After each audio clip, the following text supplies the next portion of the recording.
Madam दूध वाले से, छोरे 35 साल का होने को आया है, अब तो शादी कर ले। राजू, नहीं नहीं मैडम, क्यों, क्या हुआ? दूध वाला, मैं रोज सुबह 5 बजे उठकर घरों में दूध देने जाता हूँ। उस वक्त इन औरतों का ओरिजिनल चेहरा देखकर मेरी तो शादी करने की हिम्मत ही नहीं होती। समझ रहे हो? समझ रहे हो? समझ रहे हो ना? विदाई के समय दुल्हन के छोटे भाई ने पापा से पूछा, भाई पापा दीदी तो रो रही है पर जीजा जी नहीं रो रहे। पापा, बेटा दीदी तो गेट तक ही रोएगी, जीजा जी जिंदगी भर रोएंगे। शिष्य, गुरुजी ऐसी पत्नी को क्या कहते हैं जो गोरी हो, लंबी हो, सुंदर हो, होशियार हो, पति को समझाती हो, कभी झगड़ा नहीं करती हो? गुरुजी, उसे मन का वहम कहते हैं बेटा, मन का वहम। मनपसंद मरम्मत के काम से खुश होकर एक सज्जन ने मिस्त्री को 1000 रुपए की बख्शिश देते हुए कहा, जा तू भी क्या याद करेगा, आज शाम को भाभी जी को सिनेमा ले जा और उसके बाद किसी होटल में खाना खा। शाम को दरवाजे की घंटी बजी, दरवाजा खोला, मिस्त्री साफ सुथरे कपड़े पहने खड़ा था। सज्जन ने उसे सिर से पैर तक देखा और पूछा, कहिए मिस्त्री जी। मिस्त्री जी, भाभी जी को लेने आया हूँ। पति, डॉक्टर साहब मुझे एक अजीब सी बीमारी हो गई है। डॉक्टर, कौन सी बीमारी? पति, मेरी बीवी बोलती है तो कुछ सुनाई नहीं देता। डॉक्टर, अरे वाह, ये कोई बीमारी नहीं बल्कि भगवान की तुम पर मेहरबानी है। सही पकड़े हैं। एक लड़की की आंख का ऑपरेशन चल रहा था। लड़की, डॉक्टर प्लीज मेरे बॉयफ्रेंड को अंदर बुला लीजिए। डॉक्टर, विश्वास करो मैं बहुत शरीफ आदमी हूँ। लड़की, वो तो ठीक है लेकिन आपकी नर्स बाहर अकेली है और मुझे अपने बॉयफ्रेंड पर भरोसा नहीं है। टीचर, आज तुम स्कूल इतनी लेट से क्यों आए हो?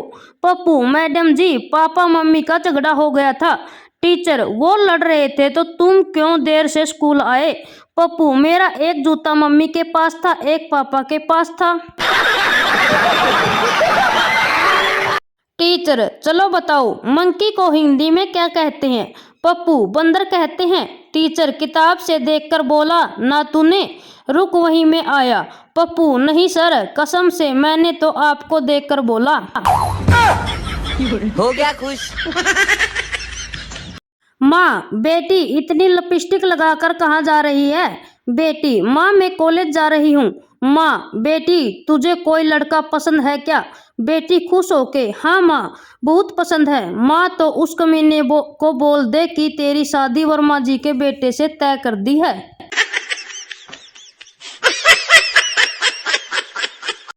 एक छोटा बच्चा अपने दादाजी से कहता है, बच्चा, दादाजी 80 साल की उम्र में भी आप दादी को डार्लिंग, स्वीटी, माया, लव कहते हैं। दादा, हाँ बेटे, 10 साल पहले ही उसका नाम भूल गया था, अब दोबारा पूछने की हिम्मत नहीं हुई है। समझ रहे हो? समझ रहे हो? समझ रहे हो ना? पप्पू एक मुजरे वाली के पास उसका डांस देखने गया। मुजरे वाली, अभी हमने आपको डांस दिखाकर खुश किया, अब आप हमको खुश कर दो हुजूर। पप्पू बाहुक हो गया और बोला, अच्छा बहन अब तू बैठ, मैं नाचता हूँ।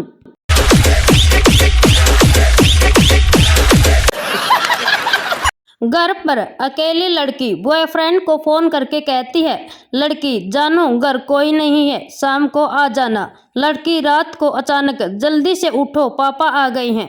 लड़का, अरे यार मरवा दिया आज। लड़की, जल्दी खिड़की से नीचे कूदो। लड़का, अरे लेकिन ये तो 13वीं मंजिल है। लड़की, डार्लिंग ये कोई सुगुन अपशुगुन सोचने का वक्त नहीं है। लड़का वहीं बेहोश। पत्नी, जानू क्या मैं तुम्हारे सपने में आती हूँ? पति, नहीं। पत्नी, क्यों?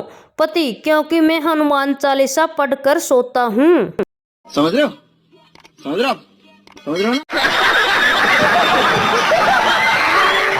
गर्लफ्रेंड रोमांटिक होकर बॉयफ्रेंड से कहती है, गर्लफ्रेंड अगर हमारी शादी होती है तो तुम सिगरेट पीना छोड़ देना। बॉयफ्रेंड, ठीक है। गर्लफ्रेंड, ड्रिंक करना भी। बॉयफ्रेंड, ठीक है। गर्लफ्रेंड, नाइट क्लब जाना भी। बॉयफ्रेंड, ठीक है। गर्लफ्रेंड, तुम और क्या छोड़ सकते हो? बॉयफ्रेंड, तुमसे शादी करने का आइडिया।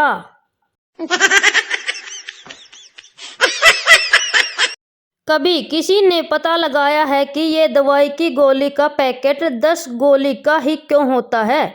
हमने पता लगाया है। जब रावण को सिर दर्द हुआ था तब उसी ने यह प्रथा शुरू करवाई थी। लड़की, मैं अपनी लाइफ में कोई लंबा हाथ मारना चाहती हूँ। लड़का, पगली तू सिर्फ हाथ मार, लंबा तो ऑटोमेटिक हो जाएगा। समझ रहे हो? समझ रहे हो आप? समझ रहे हो ना? एक शख्स पार्लर के रूम में बैठा था।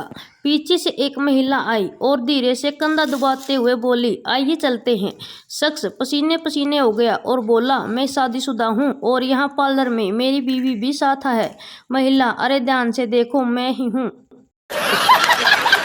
संता यूएसए घूमने गया। वहाँ एक बिल्डिंग में आग लग गई थी। संता, फायर ब्रिगेड से तुम लोगों को नीचे फेंको, मैं कैच करूंगा। पहले एक लड़का आया, फिर लड़की, फिर आदमी, फिर औरत, फिर एक अफ्रीकी ब्लैक आदमी आया तो संता ने छोड़ दिया और बोला, अबे सालो, जो जल गए हैं उनको तो मत फेंको। गजब बेइज्जती है। एक बार एक पति अपनी पत्नी को पिकनिक के लिए शमशान घाट पर ले गया। पत्नी, ये कहाँ लेकर आ गए? पति, अरे पगली, लोग मरते हैं यहाँ आने के लिए। पत्नी, सच कहो, कितनों के साथ सोए हो? पति, सोया तो बस तुम्हारे साथ हूँ, सैकड़ों के साथ तो जागा हूँ पूरी रात। समझ रहे हो? समझ रहे हो आप? समझ रहे हो ना? बंटी, यार तुझे यह चोट कैसे लगी? बबलू, क्या बताऊं, कल सेक्रेटरी से एसएमएस चैटिंग कर रहा था, तभी बीवी आ गई और हड़बड़ाहट में लास्ट एसएमएस बीवी को चला गया। बंटी, मैसेज क्या था? बबलू, चुड़ैल आ गई है, बाद में बात करता हूँ।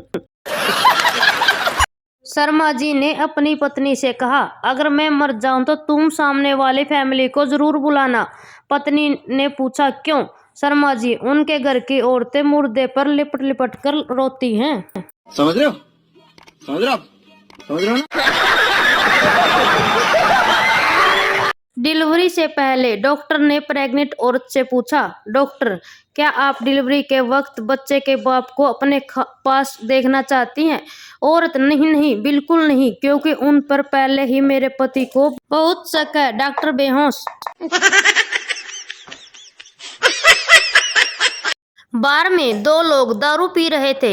एक जो पूरा टन हो गया था बोला, यार तेरी माँ बहुत सुंदर है, मरता हूँ उस पर, इस उम्र में भी एकदम हीरोइन दिखती है। सबको लगा अब तो जबरदस्त लफड़ा होगा। तभी दूसरा उठा और बोला, घर चलो, आपको दारू ज्यादा चढ़ गई है पापा। पति, तुम्हारे पापा मानते क्यों नहीं? जले पर नमक छिड़कने की आदत गई नहीं अब तक उनकी। पत्नी, क्यों, क्या हुआ? पति, आज फिर से पूछ रहे थे कि मेरी बेटी से शादी करके तुम खुश तो हो ना? स्टूडेंट मैडम से, महिलाओं को बच्चा कैसे होता है? मैडम ने मासूमियत से जवाब देते हुए बोली, तुम बड़े हो जाओगे और शादी हो जाएगी तो रात को परी आएगी और तुम्हारी सोई हुई पत्नी की गोद में एक बच्चा सुला के चली जाएगी। स्टूडेंट, वो हो तो वह स्वागत का सिस्टम खत्म हो गया। टीचर गुस्से में, अब थप्पड़ दे थप्पड़। सिपाही, चल भाई, तेरी फांसी का समय हो गया। कैदी, पर मुझे तो फांसी 20 दिन बाद होने वाली थी। सिपाही, जेलर साहब कह गए हैं कि तू उनके गांव का है, इसलिए तेरा काम पहले कराएंगे।